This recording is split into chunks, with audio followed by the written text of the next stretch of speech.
Hello, everyone. Fel Arias here, and welcome back to another Hazbin Hotel commentary video. Today it's episode 2. It's one of my absolute favorite episodes. Radio killed the TV star. Oh, it's so good. And of course, it's a play on TV killed the radio star, which I hope we get an episode with that title in season 2, considering what the season is about. So. And again, it's one of my absolute favorites because the main character is basically Alastor and Sir Pentious, I guess. I also do love Sir Pentious. And one of the other main characters of this episode is Vox, who is also absolutely fantastic. This is the first time we're meeting him in season 1, and his style has changed quite a bit from the pilot. But he is still the absolute like flat screened mess that we originally saw. It's great. Let's get started.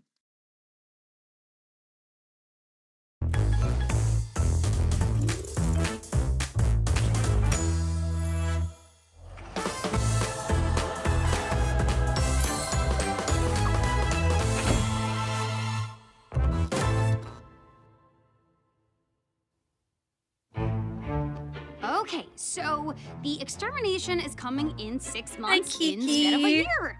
No big deal, just a little setback. Nothing we can't handle, just angels cutting our timetable in half, but who needs a whole year to save souls, am I right? And next time when they cut the time in half again and again, we'll just handle it, right? Yes, we will.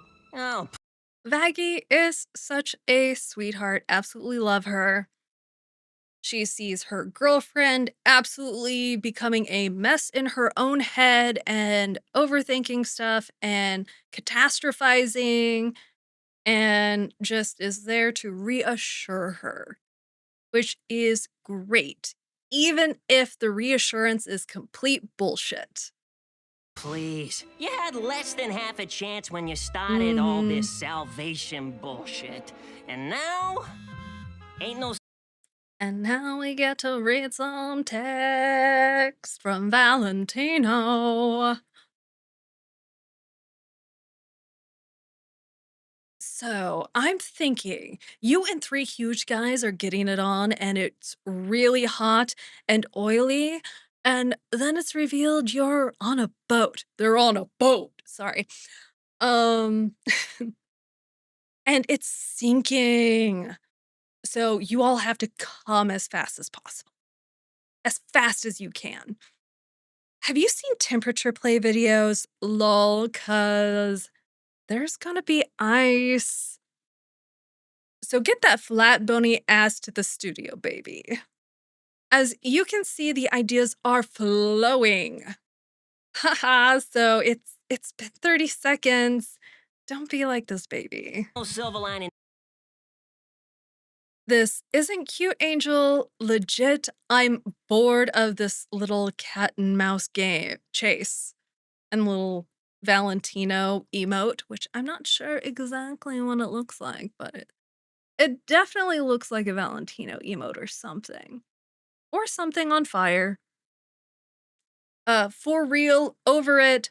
Fucking bitch, babe. This time, Tut. Angel. Oh goodness, it went too fast. Babe, Angel. Tut. I missed it again.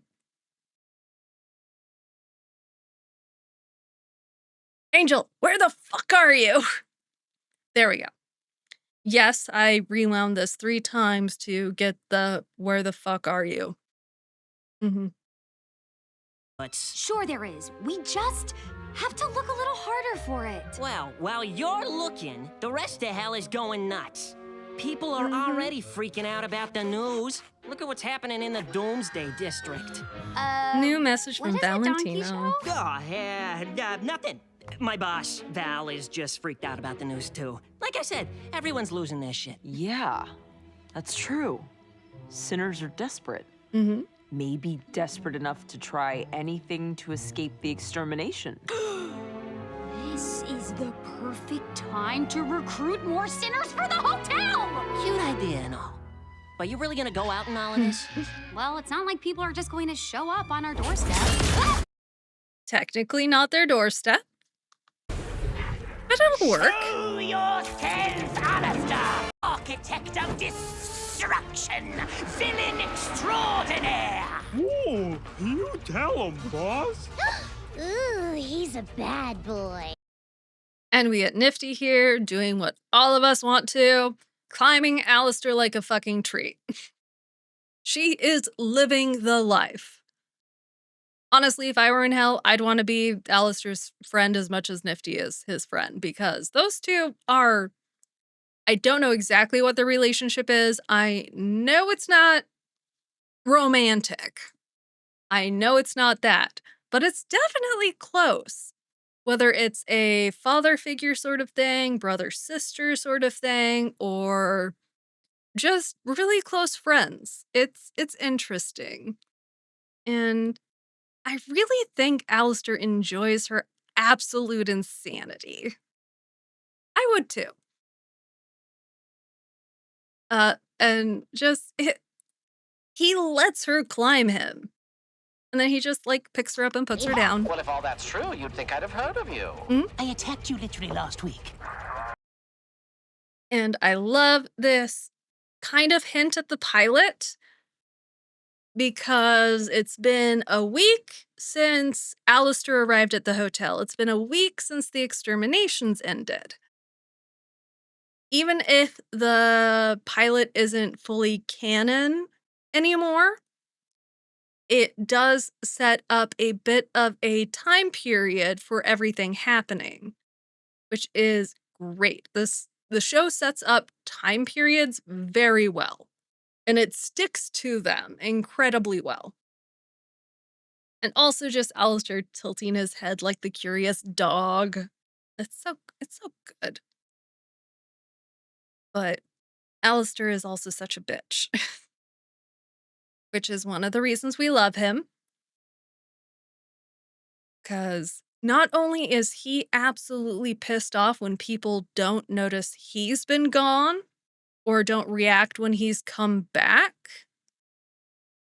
he knows how much that would piss him off, and yet he does the exact thing to Sir Pinchas. It's great, because Sir Pinchas isn't worth remembering, and that's kind of what Alastor is implying.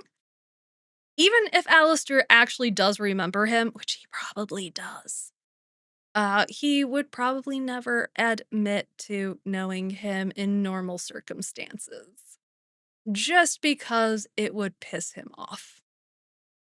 And again, Alastor just wants to be a chaos demon, and it's great.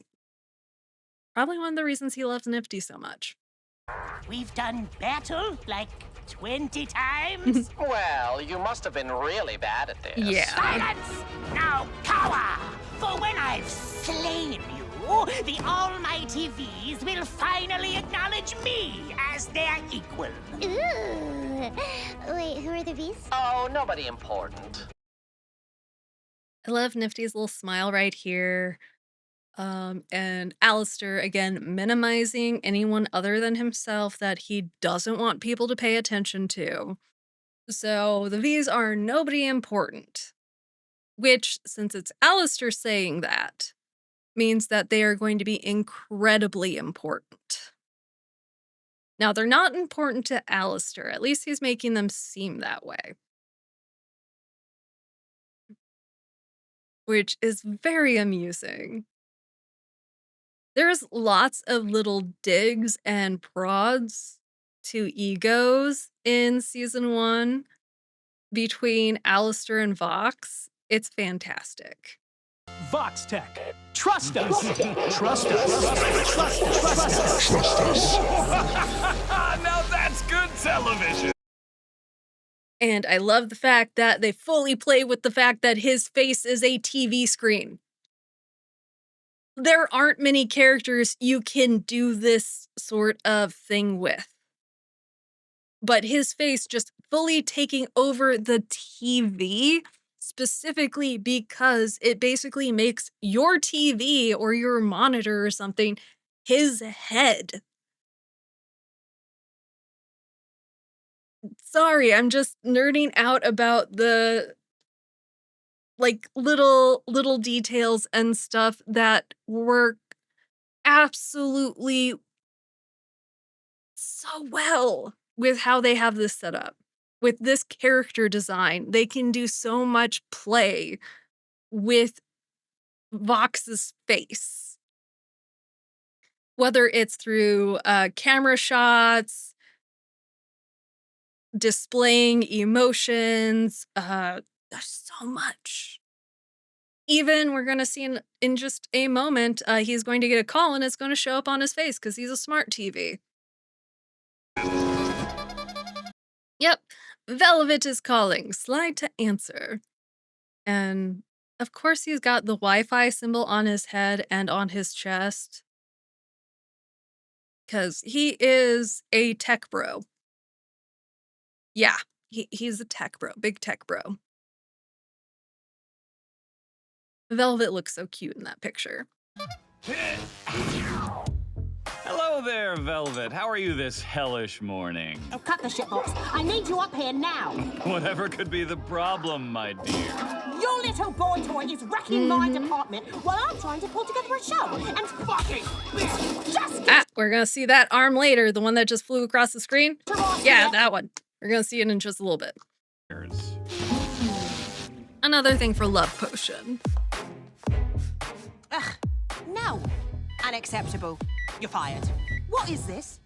Wrist ruffles? Is it 1750? Burn it like the witches who wore it. Oh, Velvet, I can see you're One of my busy. favorite Tell me, where's lines. our hot-headed friend now? Up in his tower, waiting for a flat-faced prince to calm him down. And, what's got him so out of sorts today? Who knows? But he... And here's one of the main similarities between Vox and Alastor. When they're both getting emotional or testy or upset, their voices get distorted. Alastor's gets more staticky and more crispy in a radio sense, and Vox's gets more distorted in resonance in a way, which is so much fun.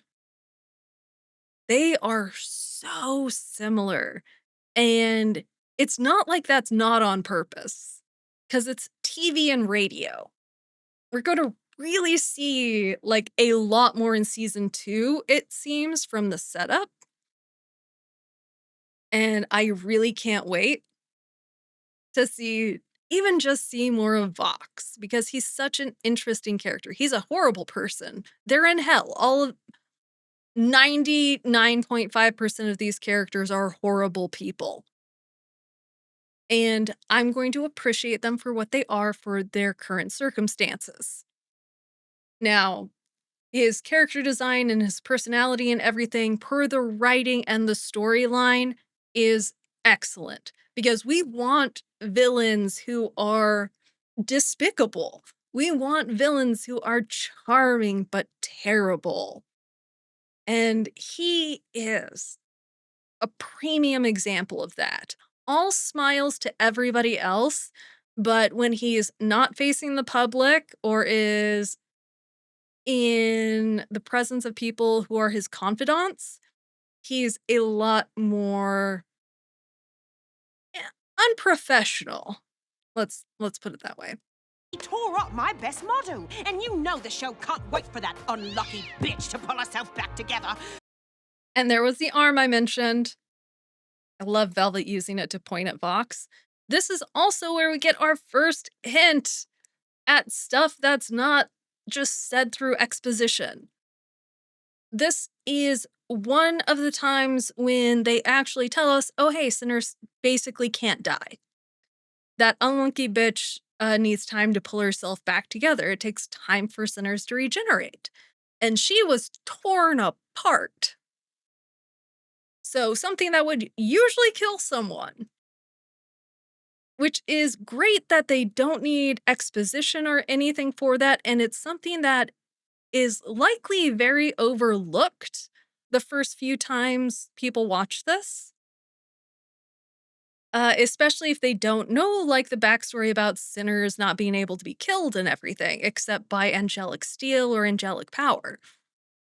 This is one of our first glimpses and explanations as to the fact of why sinners are able to, like, regenerate and everything, and that they can't just die, and why the exterminations are so bad, because that is when they can basically be erased.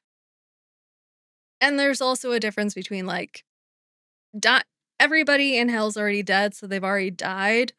That's kind of how I view it, is in hell, if they get killed by angelic steel or angelic weapons, they're erased. Again, we don't know where they go yet, but we might later. Drink! Can you believe what that piece of shit did? Yes. The ungrateful whore! Which whore are we talking about this time? Fucking angel dust! Who the hell else would I be talking about?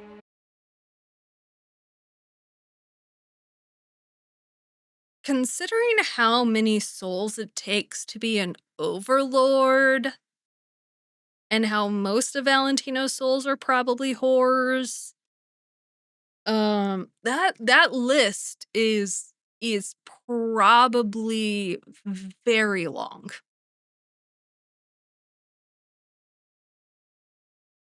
Very, very, very long.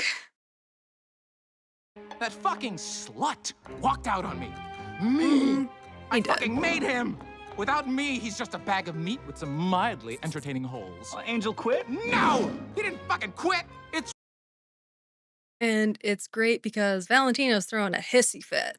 And he notices Vox isn't paying attention to him actually in the slightest and minimizing his frustrations, looking at his phone instead of paying attention to Valentino himself. So what does Valentino do? worse. He moved! He thinks he can just walk in here, work, and then go home somewhere else? Can you fucking believe that? Just Valentino screaming, "Pay attention to me." It's great.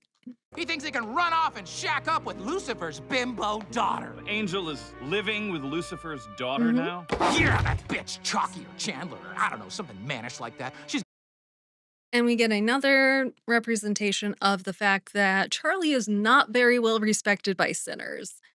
In the slightest. Most of them apparently can't even care to remember her name. Just that it's something mannish. And this isn't just your average run-of-the-mill sinner. This is someone who's been in hell for quite a while and is one of the top-tier sinners as an overlord that doesn't give a shit to know her name. Then again, Valentino is very likely mostly an overlord because of Vox's help, is my theory. But he's also very good at manipulating people and preying on the very, very, very incredibly desperate. got this hotel, and which of these makes me look sexier? What are you doing, Val? You're not going over there. That slippery twink is going to remember who owns him. I'm gonna fuck everyone in that rancid shithole, I swear to God. And get perfect example of Vox losing his shit. Oh my goodness. The voice distortion, the anger, his eye switching. His screen even gets brighter to the point the light reflects off of Val's face, which, Val being a moth, is probably on purpose.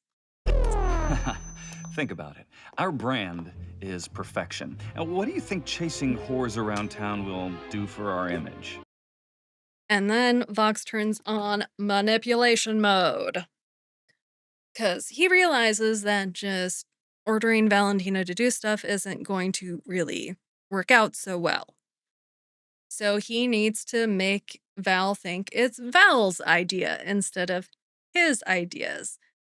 And even though he's the one suggesting these things, it still comes out to be Val's decision.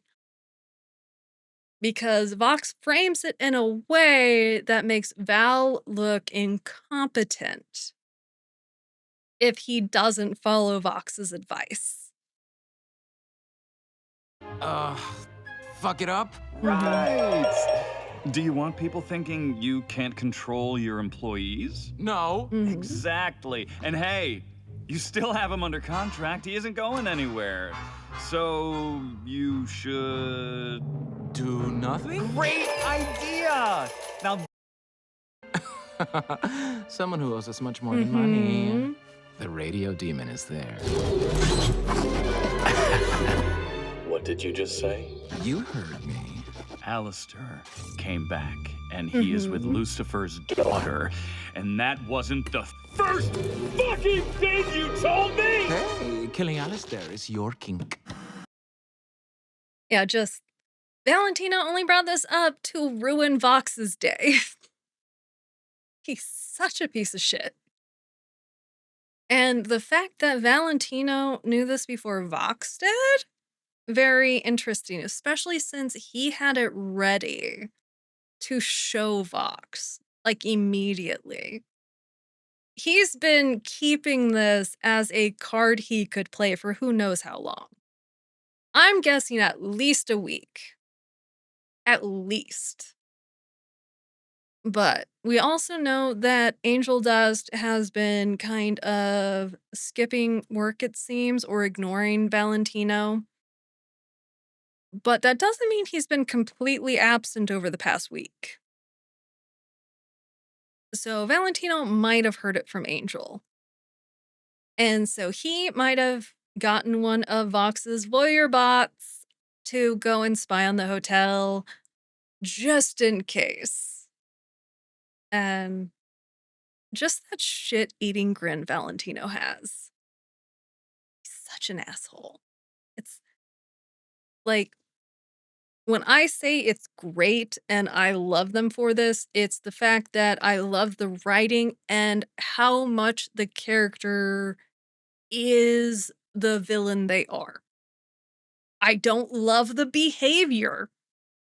I love the story element their behavior lends to. Okay?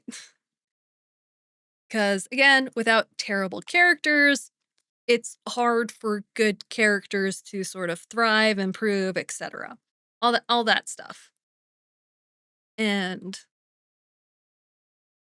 the more intricate and complicated the villains, the better they are, usually. Thank you for letting your guard down. Oh, shit.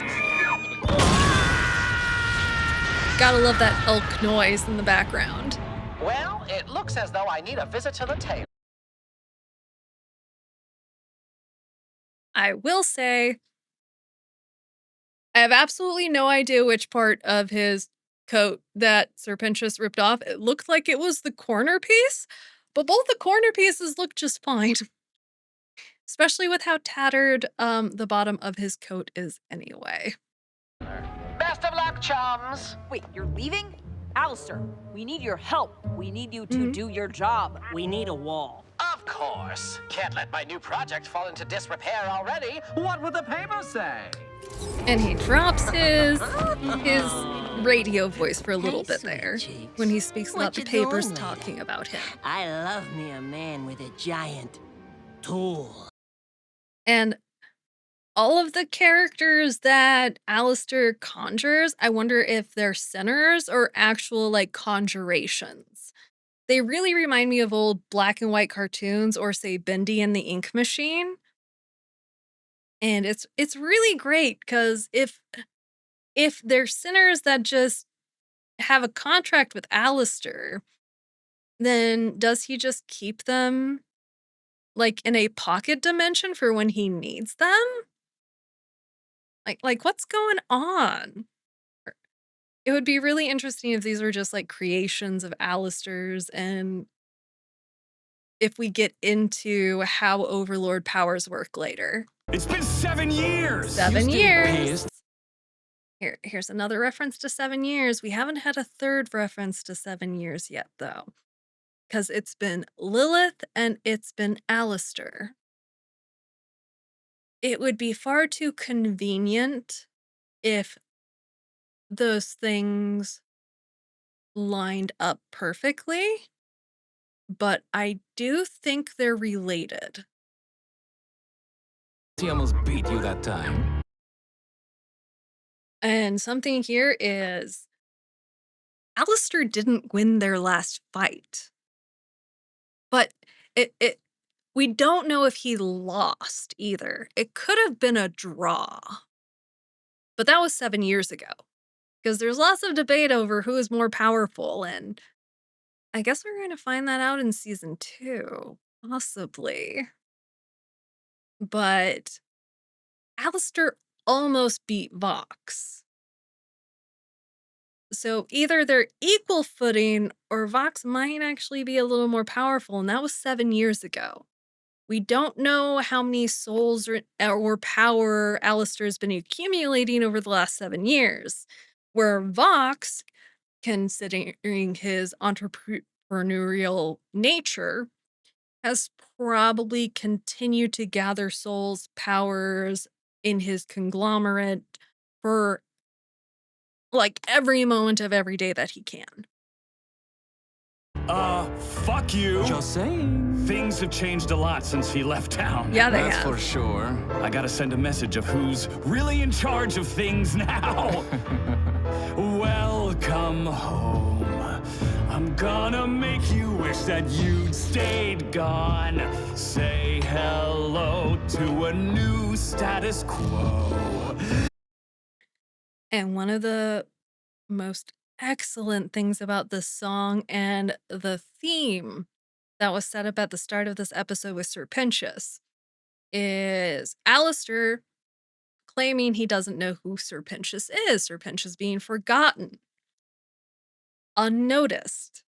And now we have Vox, who also didn't notice that Alastor returned.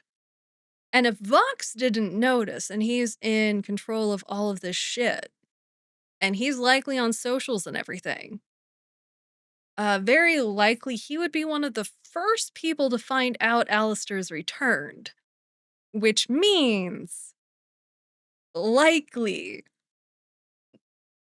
most of the people in the Pride Ring, most of the sinners in the Pride Ring don't know the radio demon is back.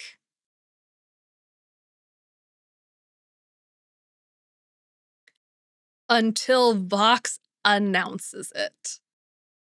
So the radio guy's back. I don't think you noticed. I didn't at first. I was too busy being a much more interesting and important person. But fuck it, news is slow today. I guess I'm totally not worried about this guy, and neither should you be. I totally wrecked his shit last time. And we also get a lovely picture of Alastor. And I can't decide if it's Velvet's handwriting or Valentino's.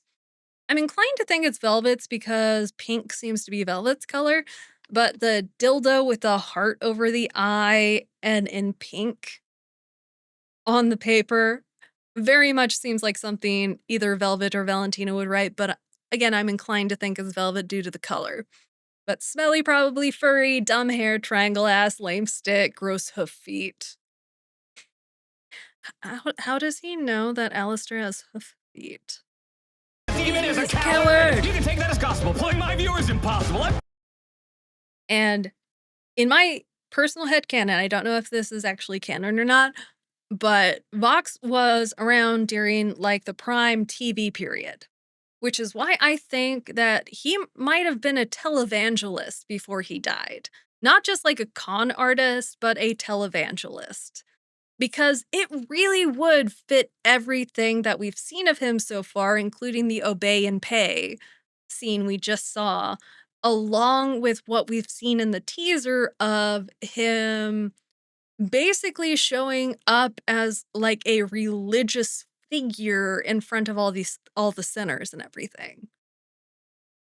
He's He just seems like that charismatic, manipulative kind of guy. Hell's been better since he split. Where's he been? Who gives a shit? Salutations! Good to be back on the air. Yeah, Vox, who gives a shit? It certainly couldn't be you, baby. Certainly not you. You only took over basically every single television station in all of the Pride Ring and every show and have decided to run an entire smear campaign the second you found out he was back. Certainly not you. But Alastor coming in, actually saying it's been like it's good to be back on the air. So this is the first time Alastor's apparently broadcasted. At least that line is what lets us know. So he's using Vox's introduction as a like springboard to announce his return. Podcast, sinners rejoice! What a dated voice! Instead of a clout-chasing, mediocre video podcast, is Vox insecure pursuing a lure? Is he insecure? Is he pursuing a lure? Basically calling Vox out for doing this call out. Being like, yeah, I'm not the one who started this fight. I guess you must be pretty desperate, my dude. And here's another great, hint at their relationship. Because we know Vox has asked Alastor to be part of his team now. Likely that meant Vox asked him to be partners. Whether it was business partners or something more, again, we don't know yet. A lot of us are theorizing it was something more and Alastor interpreted it wrong. But the idea that he got so wrapped up in everything Alastor's been saying that Vox himself has taken Alastor's background, where his radio and everything is, and showing himself getting in the way of it. So even subconsciously, Alastor has fucked with Vox, which is so great. To the point where Vox is also, again, advertising Alastor. It's amazing. Oh, and now he's pissy. That's the tea. It is. Old-timey prick. I'll show you some. Okay, now there is going to be text on his screen, which is hilarious. Where is it, my dude? Oh, there it is. Problem has been detected and Vox has been shut down to prevent damage to his systems. The problem seems to be caused by the following file: alastor.exe, vox.exe underscore crash underscore error underscore eat underscore shit underscore Alastor. Check to make sure all fucking 1930s looking ass hardware and software is up to date and properly installed. Ask Vox for any Vox Tech updates you might need. If problems continue, fuck you, Alastor. Disassemble or remove any Alastors from the general vicinity. If you need to use unsafe mode, reset your VoxTech device, press F5 and select Advanced Startup Options. Then select Unsafe Mode. Technical information. Stop. Alastor.exe. Old-timey prick radio. Prick. I'll show you suffering. Uh-oh, the TV is buffering. I'll destroy you. I'm afraid you've lost your signal. And here's something absolutely fucking fascinating. Sorry. But the V's in that building over there are in charge of the media district. But Vox, when he is plugged in to the network, if he shuts down, apparently all power in Pentagram City shuts down. They experience a power surge, an outage. The fact that it seems the V's control the power grid of Pentagram City is insane. Yet at the same time, we see in the distance the Hazbin Hotel is still lit up.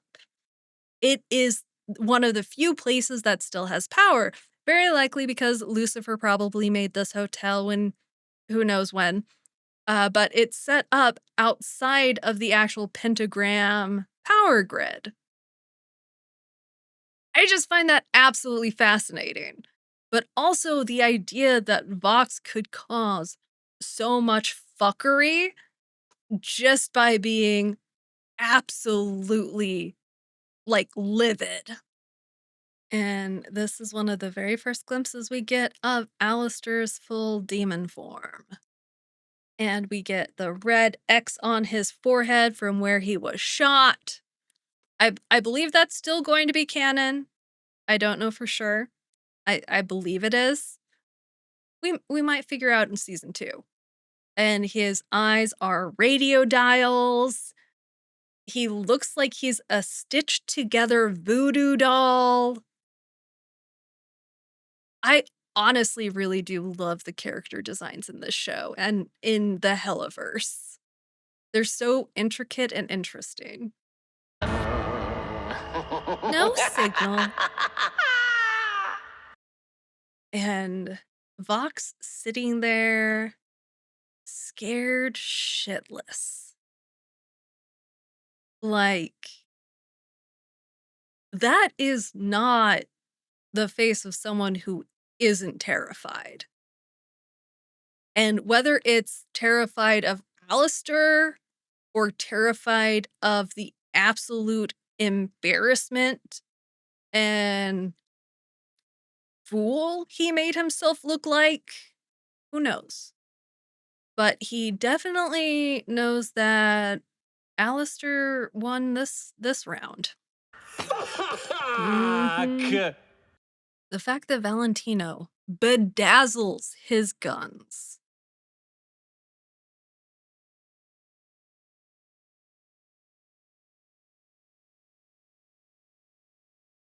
I mean, he's using way too much glue.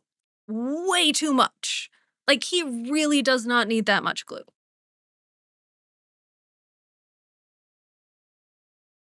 But, I mean, bitches gotta have their hobbies, I guess. But I just wish he would actually do it better. Sorry, I'm just being facetious. But yeah, Valentino is just, like, doing something to keep him occupied because he honestly doesn't give a shit. Inside them, that's how I get the bitches to behave. Yeah. Well, maybe someone on the inside isn't such a bad idea. Do you think Angel would? That lanky prick won't even return my calls. We need someone who Little Miss Bleeding Heart would take in. Someone pathetic, desperate, with no direct ties to us. I employ every down-on-their-luck loser this side of hell. Who the fuck is left? And we do see the completed bedazzled of Valentino's name on the gun. I think I have just the one. And I really need to get this as a wallpaper on my desktop. Because this is such a wonderful frame. And it's really great that in some of the newest merch that we've had, I believe it was the Valentine's Day merch, we actually see that Vox has gills. Yeah, like he has what look to be gills on his ribs. So Vox isn't just a TV, he's a shark. At least everybody is interpreting it as him being a shark. It's also due to the fact that for the Halloween merch, he was in a shark costume. So that certainly also kind of leads to that. But him having absolutely gorgeous, I'm pretty sure they're mechanical sharks, considering all of the grids and cybernetics that it looks like are a part of them.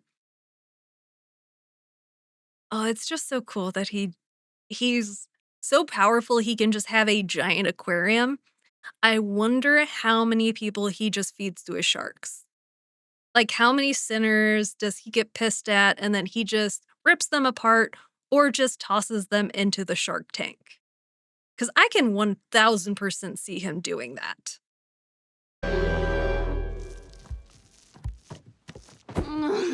So, how'd it go? Charlie is peak mood right here. Just, yes. Also, like, the first time you watch this through, pay attention to Serpentius, but if you watch it through a second time, pay attention to his hat, because his hat is so amazing. Just look at that hat. I like, we know it's not actually a part of his body, but is it like a sinner in itself? Or but we see it also go to heaven with him.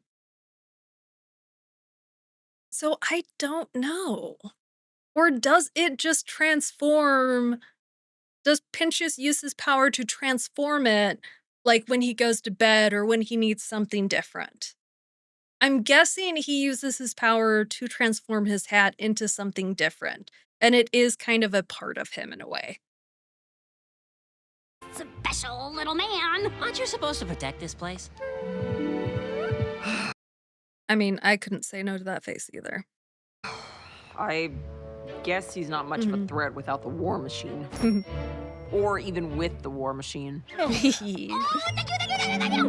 Serpentius, welcome to the Hazbin Hotel. Oh, no, darling, thank you. You won't regret this. I give you a week. Tops. Which is really amusing considering we get a, I believe it's a congratulations. It's either 2 weeks or 1 week anniversary Serpentius, and then we get we actually see the same banner in the final episode. The bad boy is back. Never leave me again. We're about 80% sure she's harmless. And they're wrong. She's definitely not harmless. Well, I mean, depends on if she likes you or not. And even then, who knows? And over here we have, Alastor, Then we get the our frog gracious blink. facility manager. You've met our newest guest, Serpentius. Ah, yes. You're the one who ruined my coat. I definitely remember you now. Well, I guess this is a great time for your first lesson. How to apologize. The first step to becoming a better person is to admit when you are wrong. And one of the things that the series does really well, I've already mentioned it does setting things up really well and having those setups pay off later. So even in the pilot, it had those signs pointing at Serpentius, which will pay off later. Here, it has like this setup for the final song of this episode. Why don't you give it a try? Yes, Mr. Radio Demon, sir. Please forgive me for attacking you and ruining your very lovely coat. Yeah. Oh! Not many people have been able to take even this much off me. It must have meant quite a lot to you. And it's really interesting because a lot of reactors I've seen look over this part get confused why Alastor burns it. And it might just be because I am a very cynical person. But it was very clear, in my opinion, that Alastor, like, he already got his coat repaired. That's already done. This isn't becoming part of his coat again. But he's burning it specifically because he knew it meant something to Pinchas. So he's specifically destroying it because he knew it was special and it meant something. And he's watching something that was that special to Pinchas like Pinchas is watching something that was special to him burn up into nothing as like his one claim to possibly increase his reputation to have a ripped piece of the radio demon's coat is gone. Literally up in flames. It's gone. It'll make you cool like me. The crackhead. And it's really great that everybody at the hotel is here. Like, Nifty can't stop looking at Sir Pentious because he's a bad boy, so she is absolutely enamored with him. Alastor might be sleeping, because deer sleep with their eyes open. So he very well might just be sleeping. And Husker is absolutely miserable. Why is Alastor participating in this? Is he just here to support Charlie and to get Charlie to depend on him or to believe that he's there for her? Is this part of his tactic to get closer to people at the hotel? It's very interesting because obviously, like, watching something like this is not everybody's idea of fun. Charlie loves it because she thinks it's showing improvement, it's role play, and yeah, doing like role play like this can help people improve in certain things. And no, this is not the role play in other areas. This is specifically to help with circumstances. Although the other type of role play, like no problem with that. Um it's still, where does she get the sailor uniform for Serpentius? And I wonder who okay, theories about the coat Angel's wearing. Alistair probably got it, and he probably ate whoever used to be wearing it, and that's the person's blood all over it.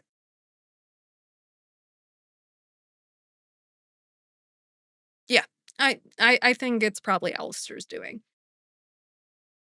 I am so proud of you, Sir Pentious. That was amazing. That was Thank you. beautiful Thank work you. today. You like me.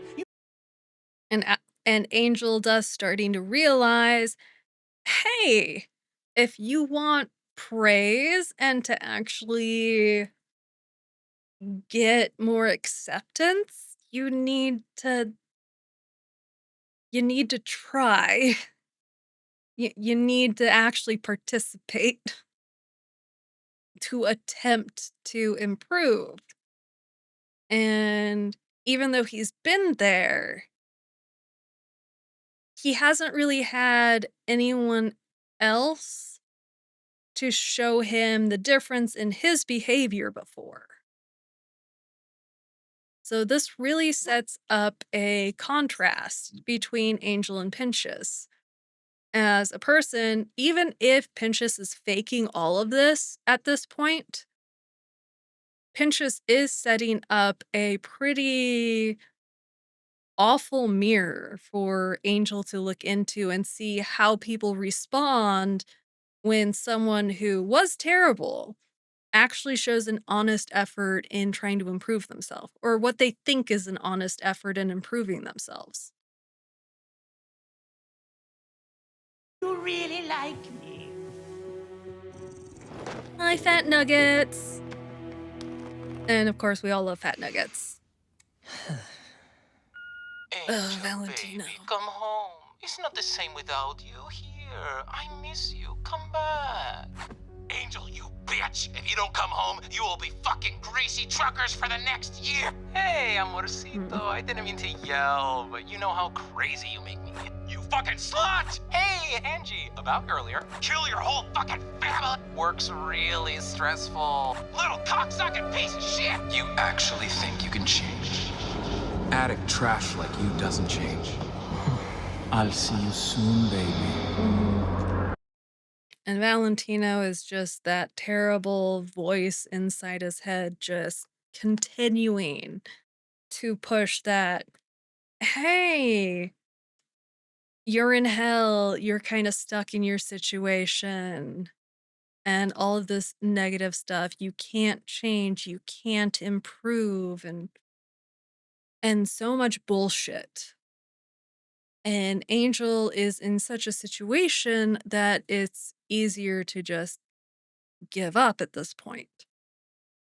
Now, he doesn't want to, which is probably why he's so hurt by everything, all the praise that Serpentius is getting. At the same time, he doesn't want to try because if he tries and fails, then he'll let people down. And he's not sure if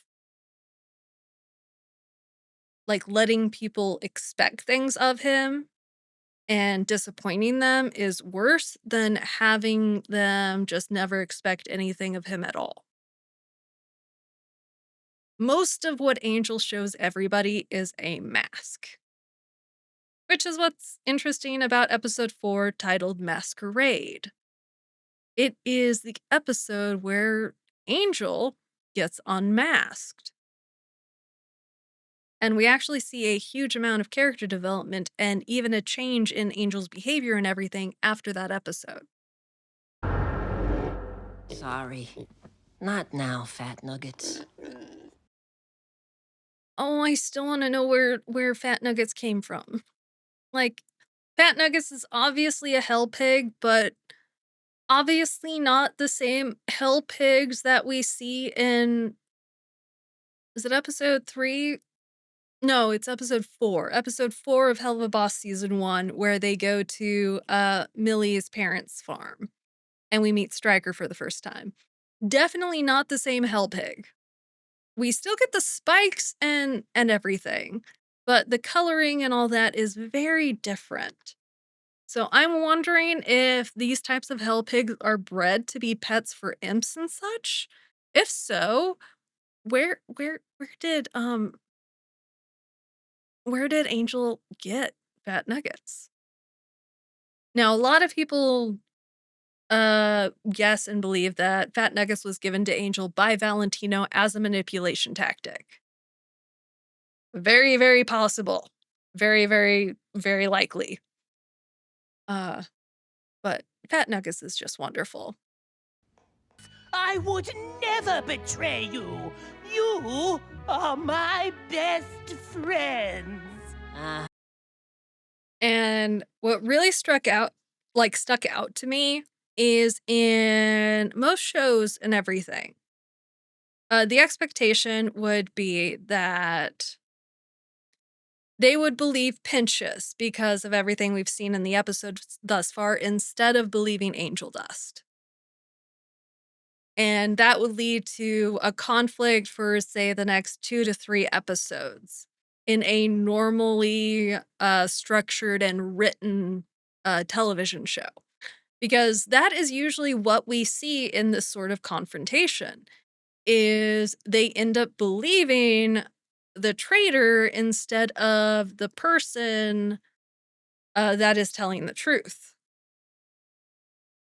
That they don't trust for some reason or another. I'm not sure if we don't get that because they had a limited number of episodes, or if they did want to subvert our expectations.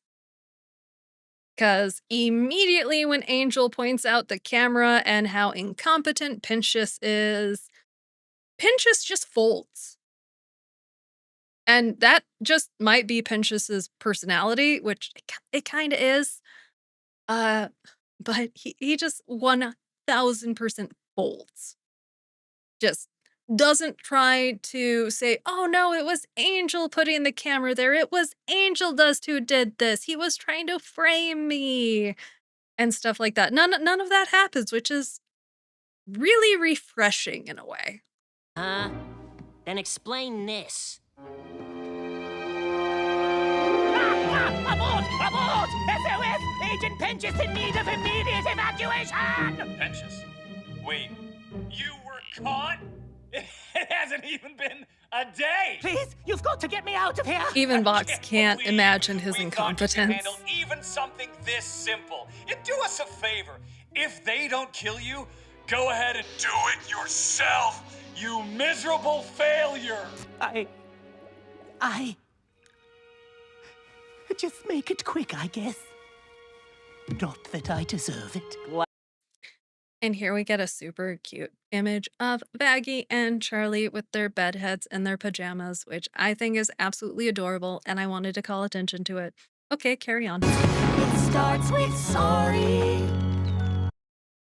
And this is really great because it does go into Sir Pinch's needing to acknowledge that things he's done are bad. That he needs to ask forgiveness for the terrible things he's done. Now, in season 1, we don't get into the fact that who he's apologizing to don't necessarily need to accept his apology. But we also don't see him apologize to anybody but Charlie. And then we see him kind of accept the fact that Charlie's sweetness and her overall just open-hearted, lovey-dovey, I support everyone and want to give everybody the best chance they have at redemption. He actually is like, "Hey, I mean, I've got nothing else to lose. Everything else I've done has failed." So he's kind of sold on trying, which is interesting considering everything we've seen so far, because nobody's wanted to actually try. Even Angel Dust hasn't wanted to actually try. He wants to improve, but he doesn't want to put effort into improving. Pinchas, on the other hand, now kind of sees Charlie's passion and everything, and has kind of been sucked into the dream. And Nifty's so adorable. I hated that song. Why are you so lame? Not a bad boy. Good first day. Let's get some rest. Nifty has very specific requirements for who she likes. What? You'll have to try harder than that next time, old pal.